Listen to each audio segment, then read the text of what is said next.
Aujourd'hui, au balado du RIMAS, on reçoit Lucie Robichaud. Lucie est sexologue et travaille pour la Corporation Maison Charlemagne depuis plus de 4 ans.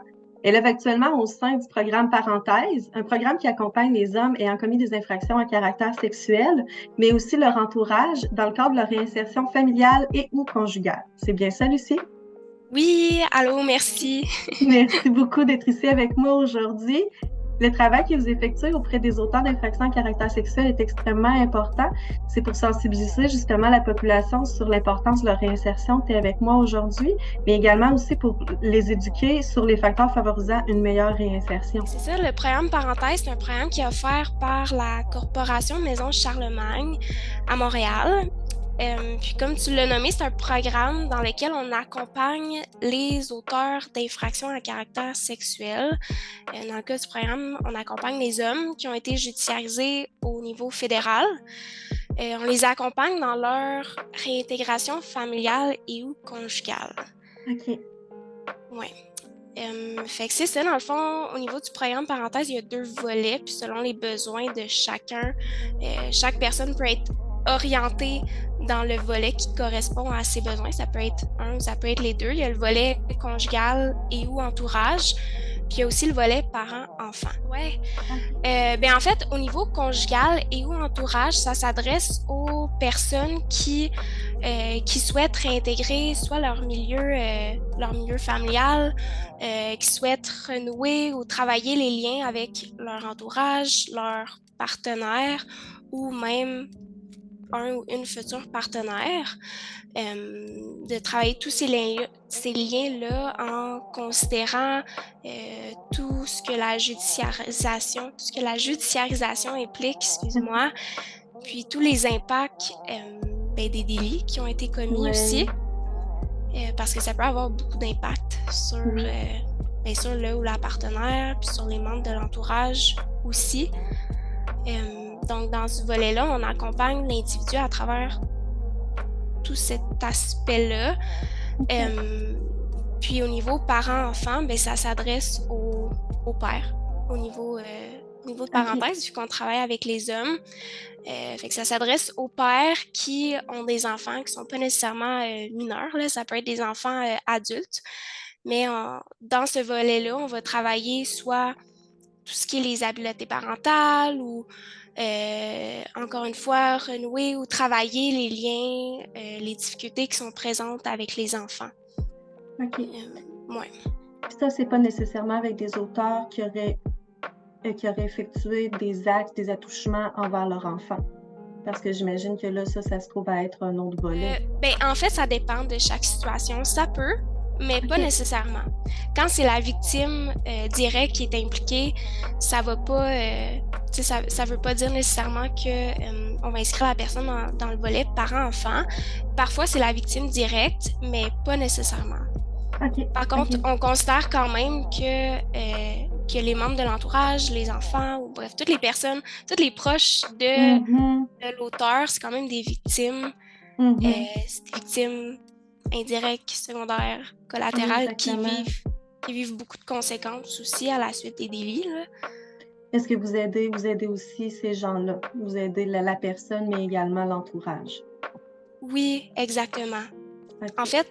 En fait, la visée, c'est que les membres de l'entourage, je vais utiliser l'entourage pour parler partenaires, enfants, toutes les personnes qui sont impliquées. Et eux aussi vivent beaucoup de conséquences à la suite des délits, à la suite de la judiciarisation. Puis malheureusement, il y a très peu de services qui sont offerts à ces personnes-là. Puis quand l'auteur souhaite réintégrer le milieu, ça engendre souvent beaucoup de difficultés, il y a beaucoup de particularités, c'est pas toujours facile. Puis les membres de l'entourage n'ont pas toujours l'accompagnement nécessaire pour être bien dans ce processus-là. Puis sinon, qu'est-ce que c'est, un exemple, les étapes entreprises ou effectuées par les auteurs d'infractions à caractère sexuel avant qu'un tel processus soit possible?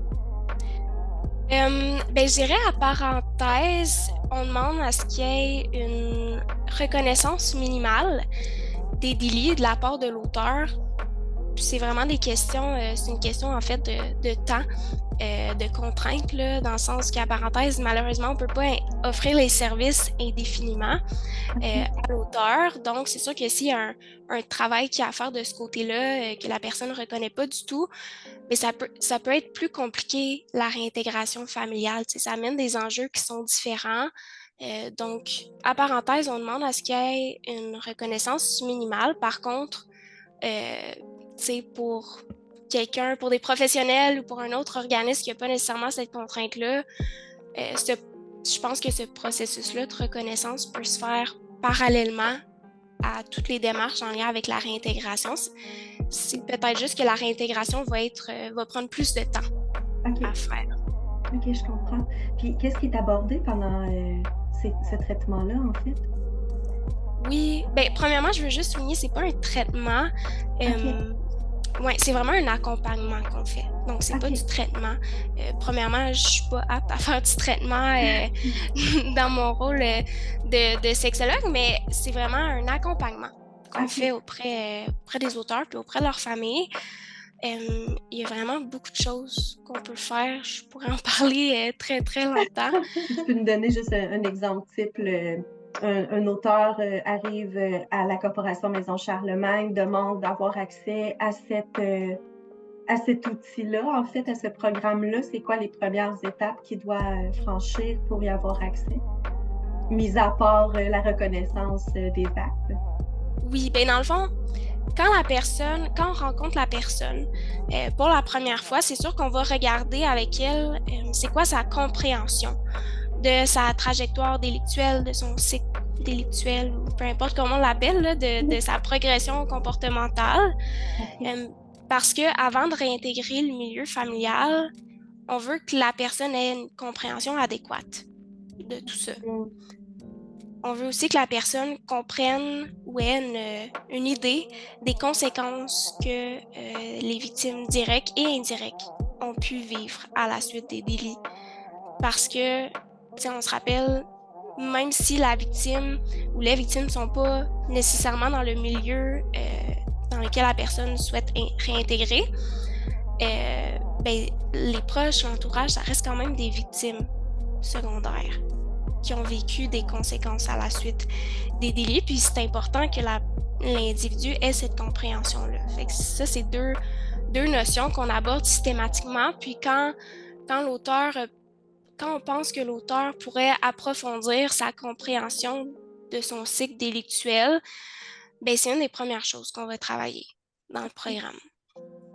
Puis c'est important aussi qu'on l'aborde parce que ben, quand l'entourage le veut, on peut impliquer aussi l'entourage dans le cadre de certaines rencontres du programme.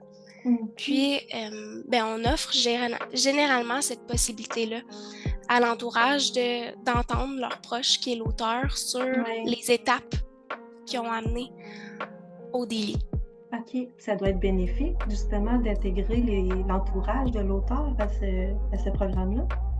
Oui, vraiment. Comme je disais tantôt, l'entourage, souvent, ils n'ont pas... se sentent souvent seuls, pris là-dedans.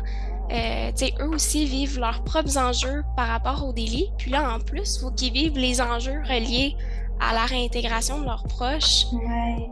Puis ils n'ont pas toujours beaucoup de support, malheureusement. Fait que ça fait souvent beaucoup de bien aux proches de se sentir impliqués, de se sentir inclus, puis de sentir que leurs besoins, leurs attentes, leurs limites sont entendus et sont respectés aussi. C'est quoi la durée moyenne de ce programme-là? Ben dans le cas de parenthèse, c'est environ 9 mois. Ça peut être plus, ça peut être moins. Ça dépend vraiment de chaque situation. Mais tu sais, je pense que c'est ça. En fait, selon chaque situation, ça dépend. Des fois, l'individu qui intègre le programme parenthèse a une vision précise de comment va se passer sa réintégration. Puis c'est pas toujours comme ça que ça se passe. Des fois, il y a des changements pendant son suivi. Il y a des changements au niveau du désir, des besoins de la famille. Tu sais, des fois, ça arrive que les membres de l'entourage sont ouverts, ils disent qu'ils sont d'accord à la réintégration au début, puis finalement, ils changent d'avis au fil du temps.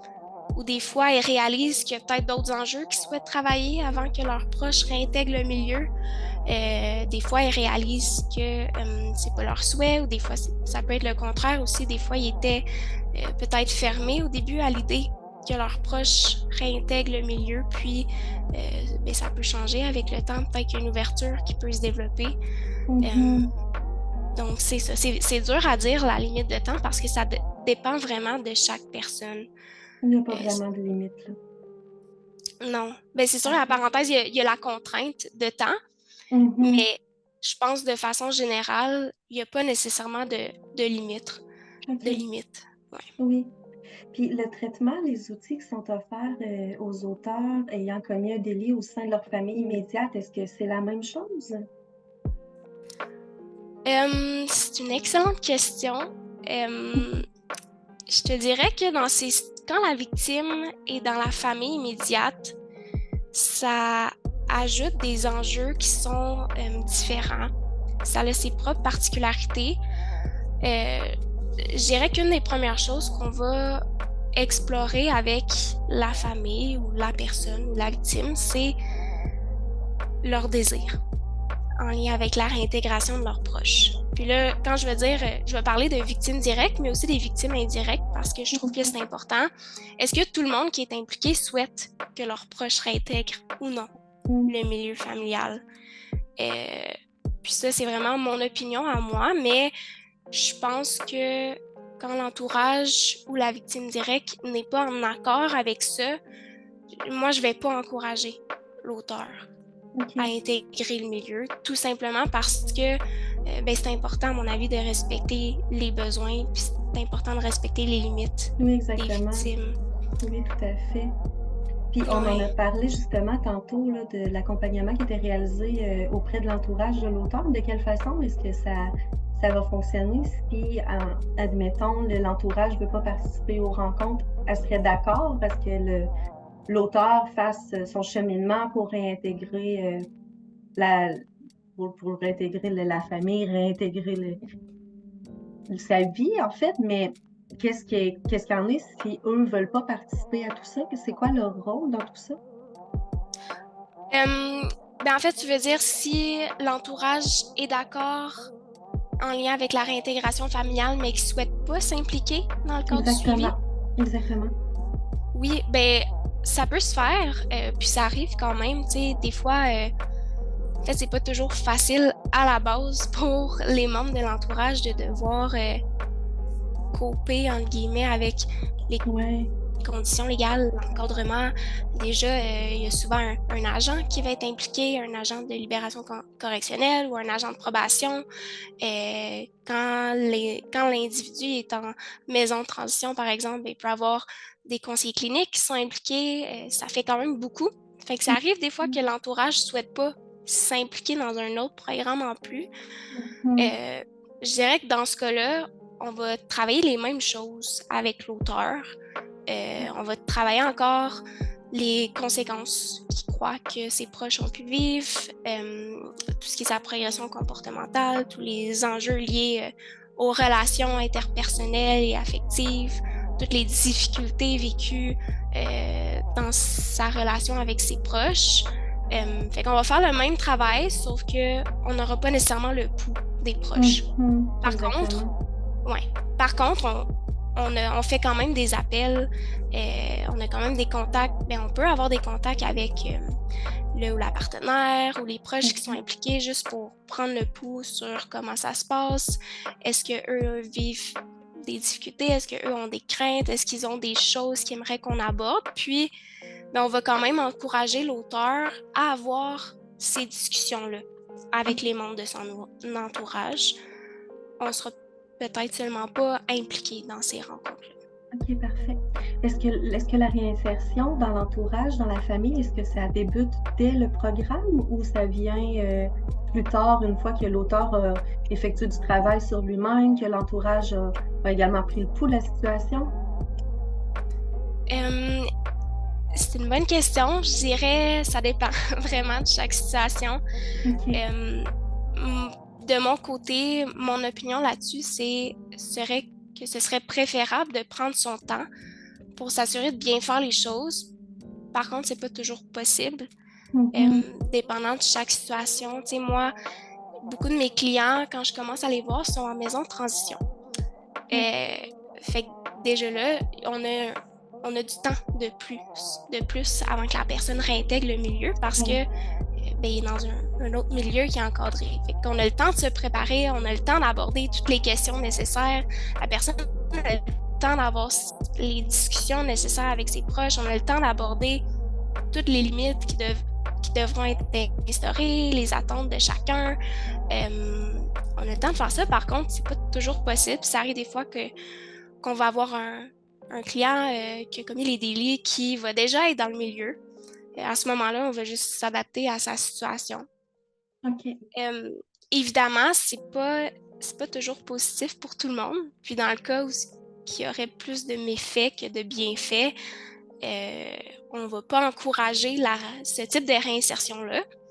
Mais il y a beaucoup de familles, il y a beaucoup de membres de la famille, il y a beaucoup de membres de l'entourage qui souhaitent quand même être présents dans la vie de leurs proches, qui souhaitent que leurs proches auteurs réintègrent le milieu. Donc, dans ce cas-là, l'accompagnement qu'on offre est très, très, très sécurisant. Puis, comme tu le nommais tantôt, c'est vrai qu'il y a peu d'accompagnement quand même qui est offert aux membres de l'entourage. Donc, souvent, ce qu'ils nomment, c'est qu'ils apprécient notre écoute, ils apprécient les moments, les opportunités qu'on leur donne de s'impliquer. C'est souvent, ça amène souvent des sentiments très positifs, très agréables, très soulageants à l'idée qu'ils ont une place dans cette réintégration-là, puis qu'ils ont leur mot à dire, qu'ils ont le droit de s'affirmer, qu'ils ont le droit de mettre leurs limites. Ça leur fait souvent beaucoup de bien, ça leur permet de se sentir soutenus. Tu sais, quand on parle, dans le cadre de parenthèse, je rencontre des personnes qui ont été judiciarisées au fédéral. Fait que dans ce cas-là, c'est des sentences qui sont un petit peu plus longues. Fait que, tu sais, quand l'auteur n'a pas été présent dans le milieu pendant 3, 4, 5 ans, même plus, des fois, c'est plusieurs années pendant lesquelles les proches se sont sentis seuls, se sont sentis trahis, se sont sentis incompris. Souvent, les proches ont peu de personnes à qui s'exprimer, ont peu de personnes alentour. Ils ont peu de personnes qui comprennent leur vécu, qui comprennent les sentiments qu'ils vivent. Fait que parfois, quand vient le temps pour l'auteur de réintégrer ce milieu-là, ça fait ressortir beaucoup d'émotions qui sont accumulées depuis beaucoup d'années. C'est souvent libérateur pour eux d'avoir la place pour s'exprimer à ce sujet. Ça leur donne enfin un espace pour le faire. Exactement. Puis je dirais, ça mène à des rencontres qui sont pas toujours faciles. Tu sais, ce processus-là, c'est difficile. Puis je le dis d'ailleurs, quand on rencontre les membres de l'entourage pour la première fois, souvent, ils ont cette crainte-là. Tu sais. Ça a déjà été très difficile, toute la judiciarisation, tout ce processus-là. Je veux pas en avoir plus sur les épaules. Je les comprends tout à fait, c'est normal. Fait que quand on les rencontre pour la première fois, c'est ce qu'on leur nomme, que c'est normal, tout ce qu'ils vivent, c'est normal, toutes les émotions qui ont ressorti, c'est normal qu'ils veulent pas en avoir plus sur les épaules. C'est sûr que ça sera pas facile, ce processus-là de réintégration. Par contre, mais tant qu'à le faire tout seul, pourquoi pas être accompagné? Pourquoi pas avoir du soutien? Exactement. Pourquoi pas avoir une personne qui va être présente pour t'écouter quand tu vas être tanné, quand tu vas être au bout du rouleau, quand tu vas avoir des questions à poser, quand tu vas avoir des incompréhensions. Fait que ça amène beaucoup de soulagement, je dirais, chez les proches. Puis en participant, justement, les proches sont certains d'avoir leur juste dans cette réinsertion-là aussi. L'auteur lui-même s'est fait des attentes par rapport à la réinsertion, par rapport à la réintégration. Parfois, c'est des attentes qui sont irréalistes, puis qui ne prennent pas en compte son encadrement légal, ses conditions, les limites. à respecter. Tu sais, quand les victimes, c'est des personnes mineures, par exemple, ben, s'il y a des personnes mineures dans l'entourage, il y a certainement des limites qu'il faut mettre en place. Oui, ben oui. Des fois, puis je les comprends, tu sais, les personnes qu'on va voir dans le cadre du programme, ils ont hâte de passer à la prochaine étape, ils ont hâte de retourner dans leur milieu, ils ont hâte de réintégrer leur vie normale, puis je mets vraiment ça entre guillemets, mais c'est quelque chose qu'on entend souvent, là, j'ai hâte de retrouver une vie normale. Malheureusement, ça sera pas la même vie qu'avant. Non, Il y a c'est des ça. il y a des particularités en plus, mais souvent, ils ont comme l'attente de continuer leur vie comme ils la vivaient avant. Puis parfois, ben, ces attentes-là vont être transmises sur les ressources. Puis là, les proches vont penser que la période de judiciarisation, c'était juste une pause. Puis Ouais. qu'après, la vie va reprendre son cours comme c'était auparavant, mais malheureusement, c'est pas le cas. En tout cas, Non, souvent, c'est pas le cas. ça a changé, là. Comment? Les choses ont changé, là. Oui, exactement. C'est quand il y a des conditions à respecter, des fois, l'auteur n'en a pas toujours fait part ou les proches n'ont pas toujours une compréhension adéquate de c'est quoi les conditions, qu'est-ce que ça implique. Fait que c'est ça. Je me souviens même plus c'était quoi ta question, mais tout ça pour dire que ça amène des enjeux qui sont différents, qui sont particuliers, puis c'est pas toujours facile non plus pour les proches, mais ça permet de mieux comprendre comment peut se passer adéquatement la réintégration familiale et ou conjugale. Oui, exactement. Puis c'est quoi le rôle à l'entourage qui décide de participer à cette réinsertion-là? Est-ce qu'ils ont un rôle à jouer? Ce que je constate, c'est que beaucoup des membres de l'entourage se mettent de la pression à ce niveau-là parce qu'ils croient qu'ils ont un rôle très important à jouer dans la réintégration. Ils se mettent beaucoup de pression sur le respect des conditions, sur l'accompagnement qu'ils doivent offrir à l'auteur. Moi, ce que j'ai envie de répondre à ça, c'est que c'est à eux de décider c'est quoi le rôle qu'ils veulent jouer dans la réinsertion. Ils n'ont pas besoin de se mettre de la pression à ce niveau-là. Il faut qu'ils jouent le rôle qu'ils veulent, qu'ils sont prêts à jouer. Chose certaine, par contre, à mon avis, c'est pas à eux de gérer les conditions, c'est pas à eux de gérer le respect des conditions, c'est pas à eux de gérer les choix de leurs proches, qui est l'auteur. Ils n'ont pas à se mettre cette pression-là parce qu'ils vivent quand même déjà beaucoup de pression. Ils n'ont pas besoin d'en rajouter plus. Tous les choix qui appartiennent à leur proche, qui est l'auteur, mais ça appartient à l'auteur. Ça leur appartient pas.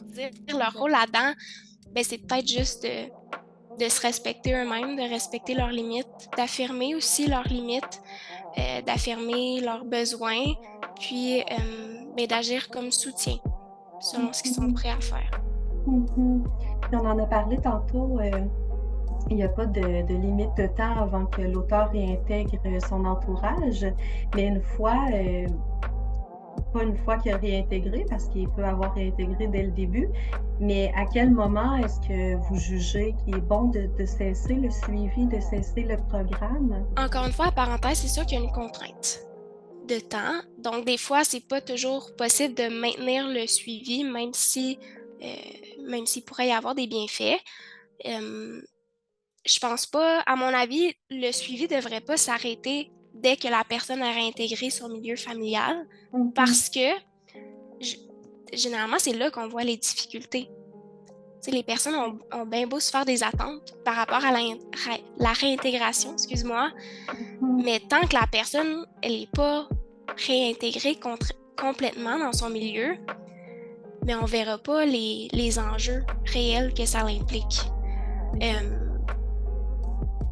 Donc, moi, je trouve que c'est pertinent de poursuivre le suivi même après la réintégration parce que c'est souvent là qu'il y a beaucoup de difficultés qui ressortent, des enjeux auxquels les personnes n'avaient pas nécessairement réfléchi.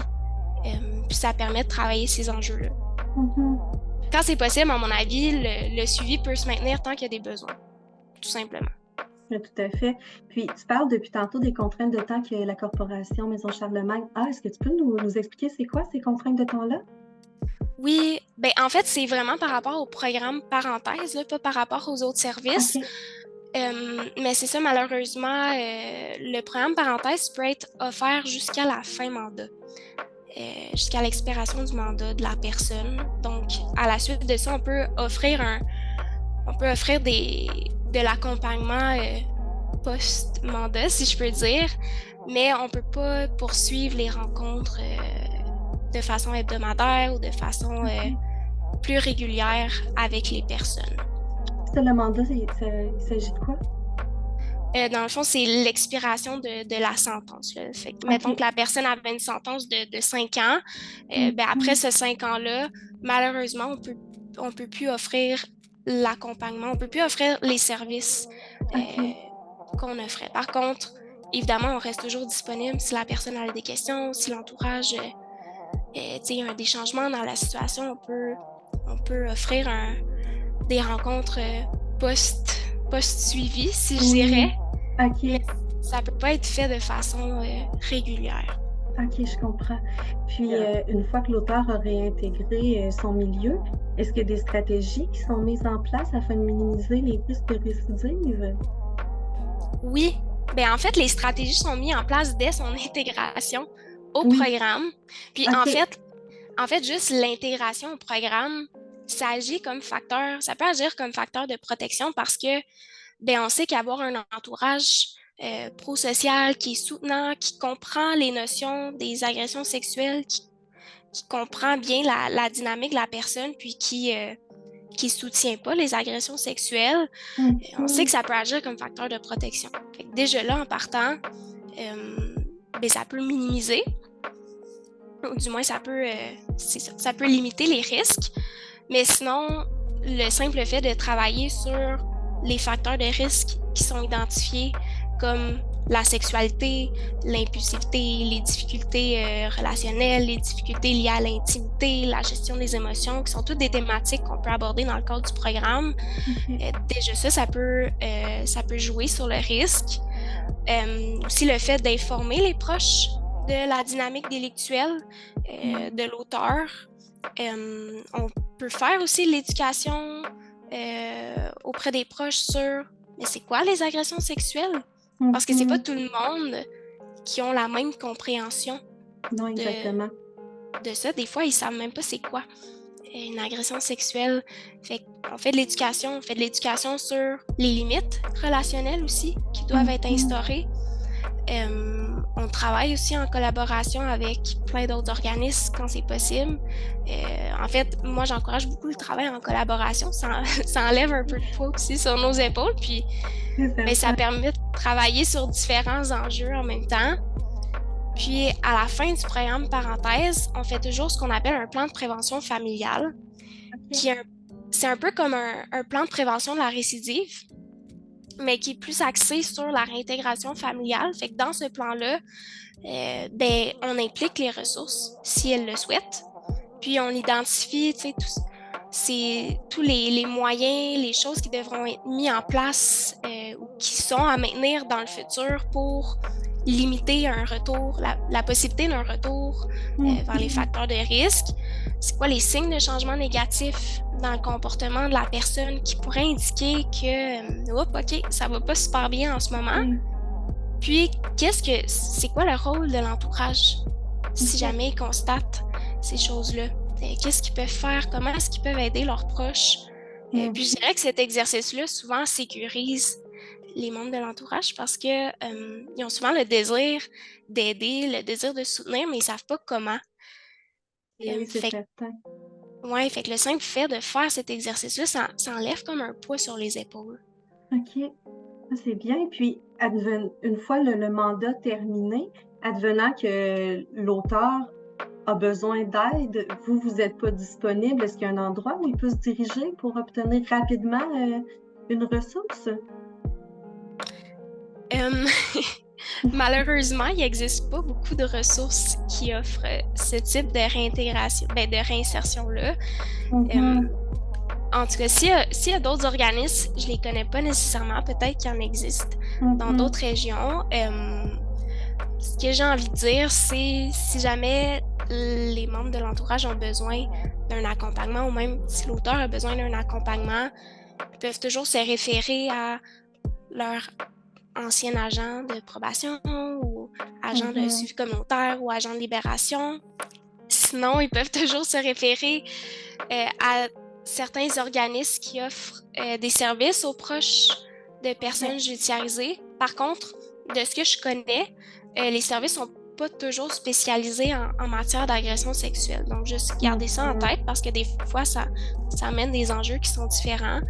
Puis sinon, ils peuvent toujours se référer aux sexologues, aux criminologues ou aux professionnels qui travaillent au niveau du privé. C'est sûr que c'est plus coûteux, mais si les gens ont besoin d'un suivi plus rapide, ils peuvent toujours se référer vers ce type de professionnels-là. Puis sinon, j'imagine aussi sur le site du RIMAS ou même de la SRSQ, ils peuvent les solliciter pour avoir une liste des organismes qui pourraient les aider dans ce cas-là. Oui, puis il y a aussi la ligne 24 heures là, de Ça suffit s'ils ont besoin d'aide immédiate parce qu'ils ont peur de passer à l'acte. Ils peuvent toujours s'y référer. Puis j'imagine que est-ce que l'entourage peut téléphoner à cette... Je sais pas si l'entourage peut téléphoner à cette ligne-là, s'ils ont des questionnements par rapport à leur partenaire, que ce soit le partenaire ou peu importe, là. Oui, ben honnêtement, je travaille pas pour Ça suffit, fait que je veux pas dire oui ou non, mais je connais quand même bien la ressource, puis je pense pas qu'ils vont raccrocher la ligne. C'est ça, je pense pas qu'ils vont se faire virer de bord s'ils appellent la ligne. C'est une ligne de soutien aussi, puis c'est quand si les proches ont des inquiétudes ou sont inquiets par rapport au risque de passage à l'acte, je suis certaine qu'ils peuvent appeler la ligne Ça suffit, puis qu'on va les orienter. Sinon, ils peuvent toujours contacter le poste de police de leur coin ou des fois même de contacter.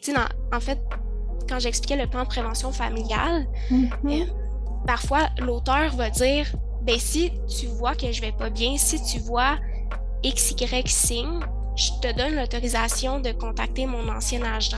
Je te donne l'autorisation de contacter Lucie de parenthèse pour que Lucie, elle, me contacte si jamais elle reçoit cet appel-là puis que toi, tu sais pas quoi faire. Fait qu'à ce moment-là, c'est toujours quelque chose qui peut être fait aussi, là. Parce que l'auteur a le désir que sa réinsertion fonctionne également, là? Ben oui, c'est rare. C'est rare que l'auteur souhaite que ça se passe pas bien. Mais non, c'est ça. C'est très dommage. Oui, c'est ça. Généralement, tout le monde a le même objectif, c'est que ça se passe le mieux possible. Des fois, les moyens pour en arriver là sont pas toujours les mêmes, mais généralement, on a le même objectif en tête, là. Exactement. Puis, on sait maintenant que la Corporation Maison Charlemagne offre le programme Parenthèse en réinsertion familiale conjugale. Est-ce que tu sais si la Corporation offre d'autres programmes en réinsertion?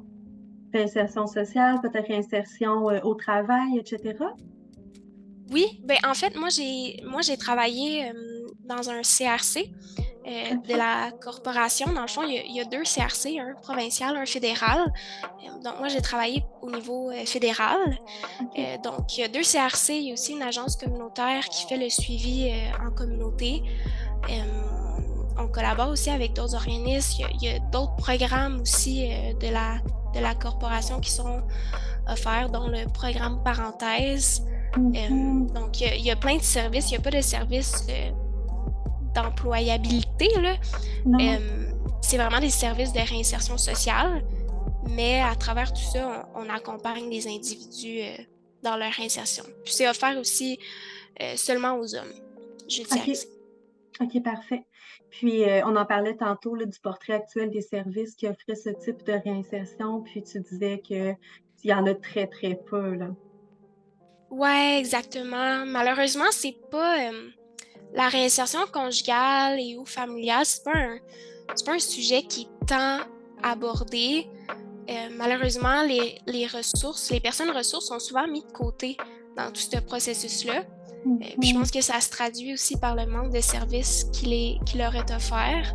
Je sais qu'il y a beaucoup d'organismes qui travaillent auprès des auteurs d'infractions à caractère sexuel qui aimeraient offrir ce type de service-là, mais bon, c'est toujours une question de financement, Ouais.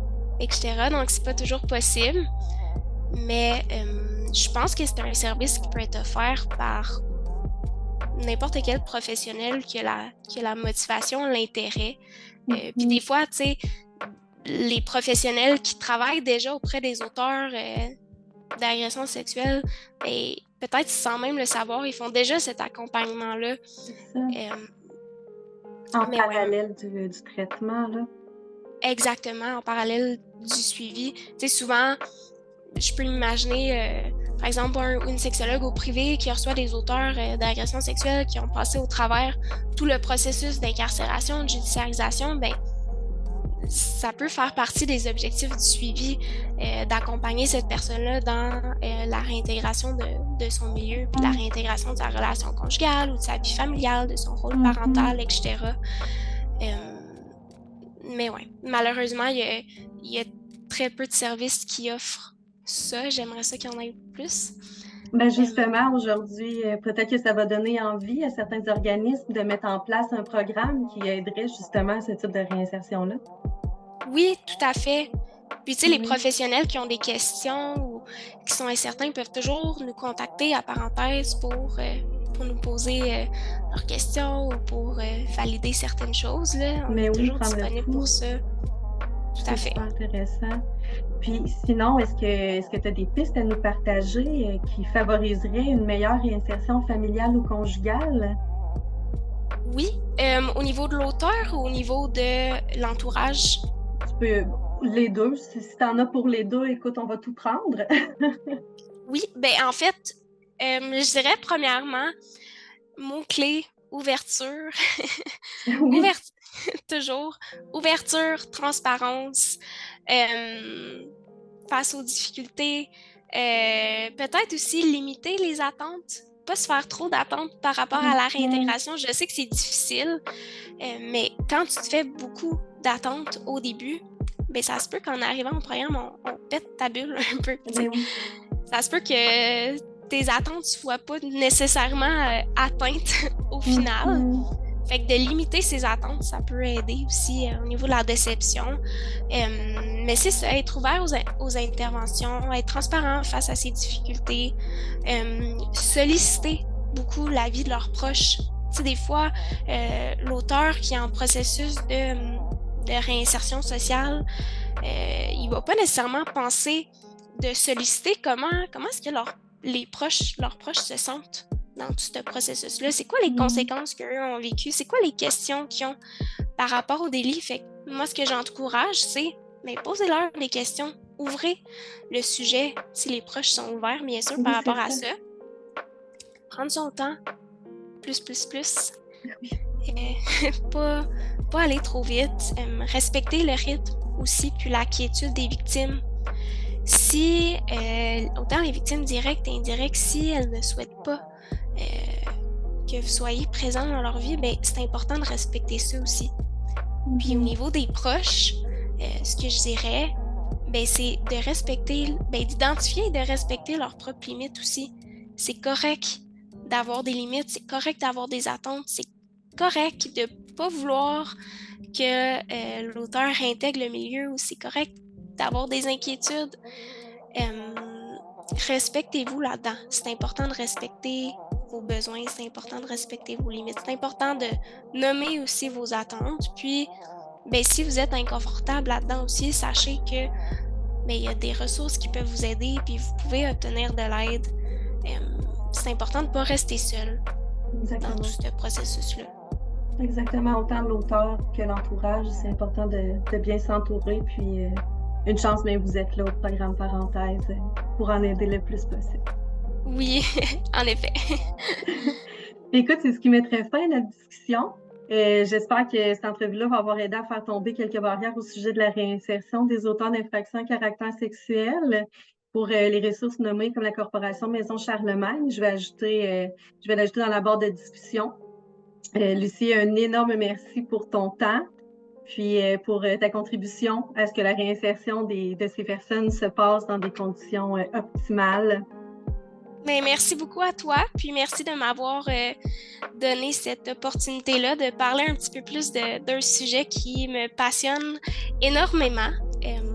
Comme j'ai mentionné, si jamais les gens ont des questions ou quoi que ce soit, ils peuvent toujours nous contacter au besoin, ou contacter le RIMAS ou les autres associations qui existent aussi.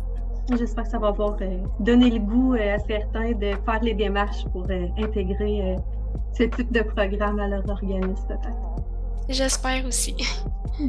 Merci beaucoup, Lucie. Merci.